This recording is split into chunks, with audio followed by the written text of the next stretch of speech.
जय गुरुदेव, जय महाकाल, राधे राधे। और देखिए, मैंने एक ऐसे सिद्धि को प्राप्त किया है जो बहुत से जो लोगों के रोग होते हैं, जो डॉक्टर ठीक नहीं कर पाते हैं,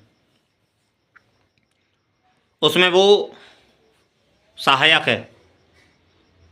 उस मंत्र से किसी भी चीज़ को सिद्ध करके तुम दे दो तो वो जो रोग होता है वो ठीक हो जाता है। और शक्ति का जो वचन है, जो शक्ति ने जो वचन कहा है कि पहली बात तो इससे दो तरीके का मरीज सिद्ध हो इससे इस जो औषधि है, जो इस मंत्र से जो तुम सिद्ध करोगे, औषधि कुछ भी सिद्ध करो तो दो तरीके के लोग सिद्ध होंगे, दो तरीके के लोग ठीक हो सकते हैं। एक तो वो जो डॉक्टरों से निराश हैं और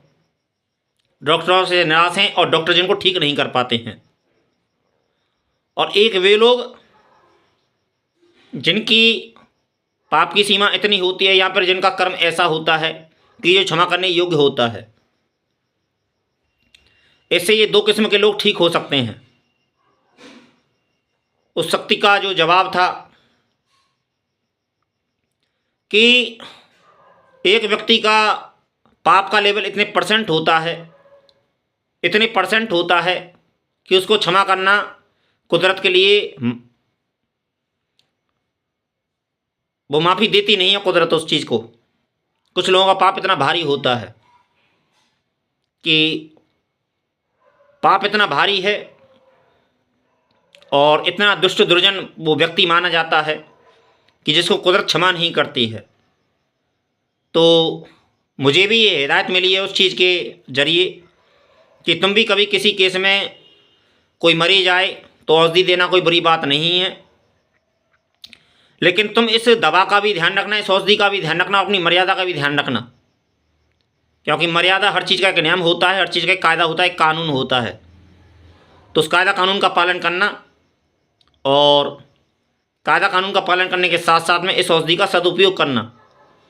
मुझे शक्ति की तरफ से हिदायत मिली है और ये आश्वासन मिला है कि इससे 80% लोग ठीक हो सकते हैं। रोग कोई भी हो, जो डॉक्टरों से ठीक ना होता वो ठीक हो जाएगा, और जो क्षमा करने योग्य कुदरत के वो ठीक हो जाएगा। लेकिन हर व्यक्ति ठीक नहीं हो सकता है, और जो इस दवा से ठीक ना हो, समझ लो उसे कि कुदरत माफ़ करने के लिए तैयार नहीं है, और वो पापी नहीं है, वो महापापी है। जय गुरुदेव, जय महाकाल, राधे राधे।